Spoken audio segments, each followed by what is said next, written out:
10 நாளைக்கு ஒரு வாட்டி நான் புளி இது மாதிரி உருண்டை பிடிச்சி எடுத்து வச்சுக்கோங்க. நம்ம வீட்டுக்கு எந்த அளவுக்கு தேவையோ ஒரு நாளைக்கு தகுந்த மாதிரி பால்ஸ் மாதிரி பிடிச்சி எடுத்துக்கலாம். இது மாதிரி எடுத்து ஒரு தனியாக ஸ்டோர் பண்ணும்போது பார்த்தீங்கன்னா, காலையில் வந்து அந்த எல்லா புளிகளையும் கையூட்டி எடுத்துகிட்டு இருக்க வேண்டியதில்ல. அழகாக அந்த அன்னைக்கு தேவையான பாலை மட்டும் எடுத்து ஊற வச்சுக்கலாங்க.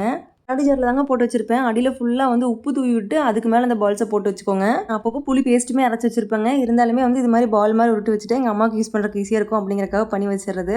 அந்த அன்றைக்கி மீல் ப்ரிப்பரேஷனே பார்த்தீங்கன்னா புளியெல்லாம் இது மாதிரி போட்டு வச்சுட்டு அதுக்கப்புறம் ஹோம்மேட் ஹார்லிக்ஸ் வந்து ரெடி பண்ணேன். ஆனால் ஒரு சிஸ்டர் கேட்டிருந்தாங்க எந்நேரமும் இது மாதிரி மீல் ப்ரிப்பேர் பண்ணும்போது கிச்சன்லேயே நிற்கிற மாதிரி இருக்குதுன்னு. இந்த மாதிரி சின்ன சின்ன மீல் ப்ரிப்பரேஷன்லாம் பார்த்தீங்கன்னா தொடர்ந்து செய்யணும்னு இல்லைங்க. 2-3 நாள் அப்பப்போ என்ன வேணுமோ அது மாதிரி கொஞ்சம் டைம் மட்டும் ஸ்பெண்ட் பண்ணாலே போதும். இந்த மாதிரி கிச்சனில் நின்று வேலை செய்யும் போதெல்லாம் பார்த்தீங்கன்னா மோட்டிவேஷனாக இருக்கிறது பார்த்தீங்கன்னா டைமர் தான். நான் முதல்ல வந்து செல்ஃபோனில் எப்பவுமே டைமர் வச்சுக்குவேன். இந்த டைம்குள்ள இந்த வேலையை முடிக்கணும் அப்படின்னு நினச்சேன்னா கடகடன்னு செஞ்சிருவேங்க.